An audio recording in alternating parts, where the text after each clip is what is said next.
Kiai Haji Hasyim Asy'ari, pendiri organisasi Nahdlatul Ulama dan Pondok Pesantren Tebu Ireng, Jombang.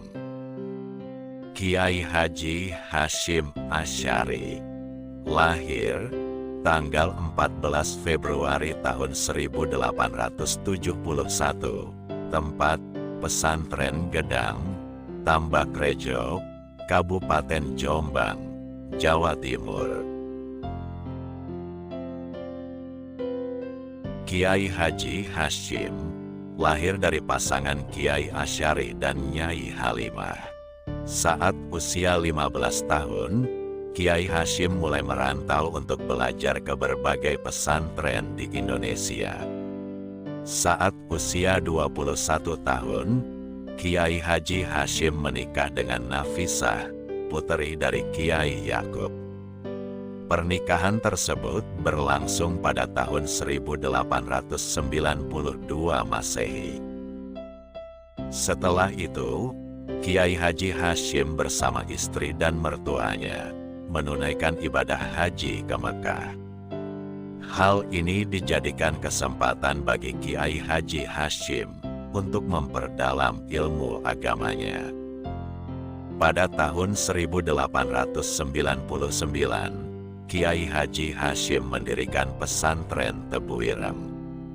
Awalnya, jumlah santri di pesantren tersebut hanya 8 orang. Namun, seiring berjalannya waktu, jumlah santrinya terus bertambah dan berasal dari berbagai daerah di Indonesia. Seiring dengan kiprahnya di dunia keislaman, dan atas masukan dari berbagai kiai dan guru, Kiai Haji Hasyim Asy'ari akhirnya mendirikan organisasi Nahdlatul Ulama pada 16 Rajab 1344 Hijriah atau bertepatan dengan tanggal 31 Januari tahun 1926 Masehi. Pada masa penjajahan, Kiai Haji Hasyim Asy'ari mempunyai andil besar dalam melawan Belanda dan Jepang. Hal ini terbukti dengan dikeluarkannya fatwa haram jika umat muslim menggunakan kapal milik Belanda saat pergi haji. Hal ini seakan memantik semangat masyarakat muslim Indonesia untuk melawan penjajahan. Pada tanggal 25 Juli tahun 1947, Kiai Haji Hasyim Asy'ari mengembuskan napas terakhirnya. Jenazahnya dimakamkan di pesantren Tebu Ireng, Jombang. Dengan meneladani sikap beliau, diharapkan umat muslim dapat memiliki semangat juang dalam menimba dan menyebarluaskan ilmu. Kata-kata bijak dari Kiai Haji Hasyim Asy'ari.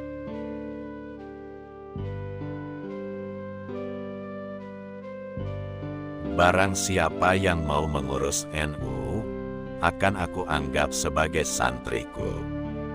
Siapa yang menjadi santriku, akan kudoakan husnul khotimah beserta anak cucunya.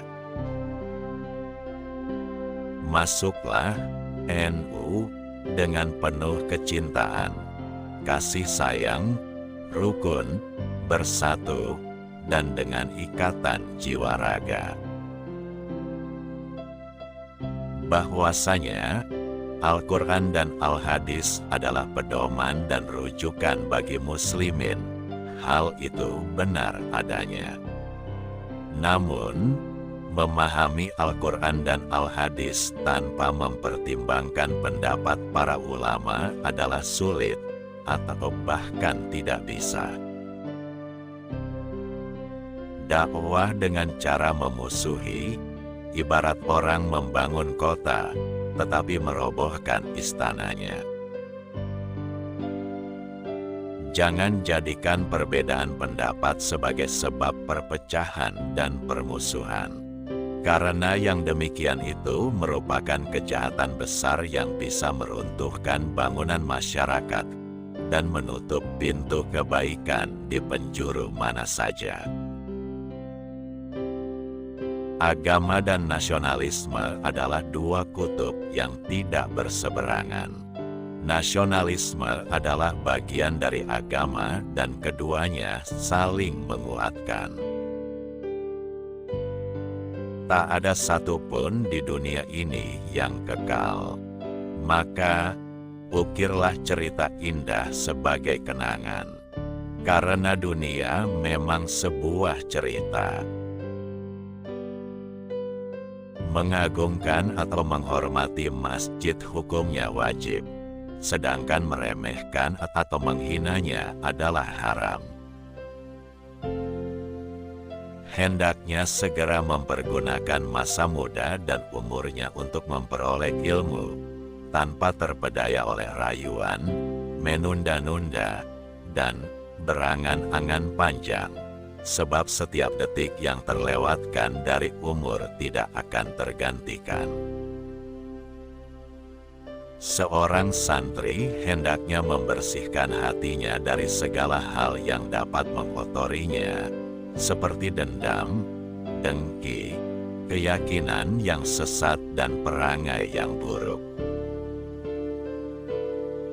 Menerima sandang pangan apa adanya, sebab kesabaran akan keserba kekurangan hidup, akan mendatangkan ilmu yang luas, kefokusan hati dari angan-angan yang bermacam-macam dan hikmah-hikmah yang terpancar dari sumbernya.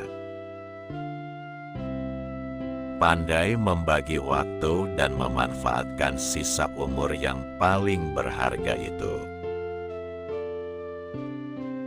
Makan dan minum sedikit, kenyang hanya akan mencegah ibadah dan bikin badan berat untuk belajar. Bersikap wara, menjauhi perkara yang syubhat, tidak jelas, halal haramnya, dan berhati-hati dalam segala hal.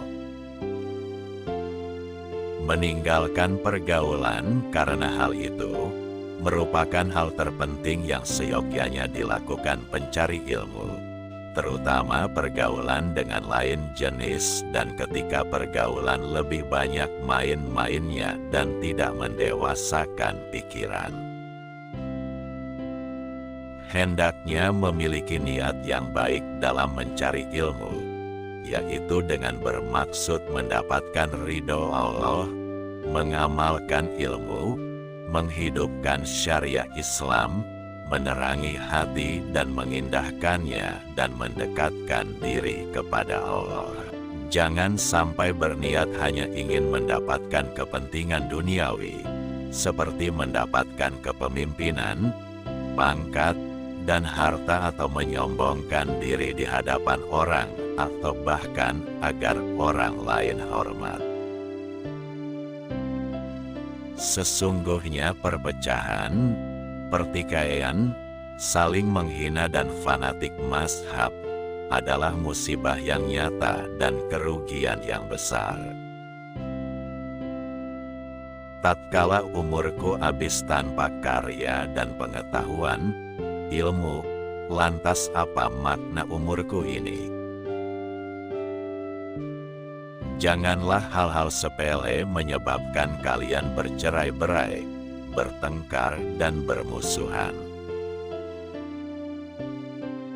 Bekerja dan berjuang bukan karena kedudukan, pengaruh, ataupun kekayaan. Tidak pula karena mengharap pujian dan sanjungan, melainkan semua itu dilakukannya demi kepentingan agama dan masyarakat. Kita lebih membutuhkan adab meskipun sedikit, dibandingkan ilmu sekalipun banyak. Menyiarkan agama Islam itu dengan kebaikan, lemah lembut. Karena bahwasannya Islam adalah rahmatan lil alamin. Berusahalah membeli buku jika tidak memungkinkan menyewa atau meminjamlah.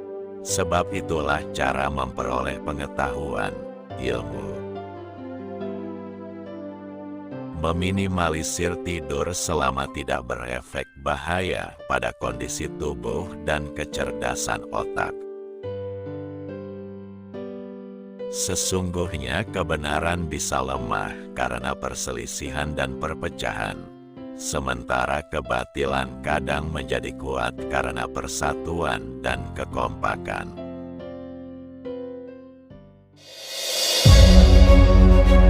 Terima kasih telah menonton video ini. Semoga bermanfaat dan menjadi inspirasi. Jangan lupa untuk like dan subscribe. Jangan lewatkan video berikutnya.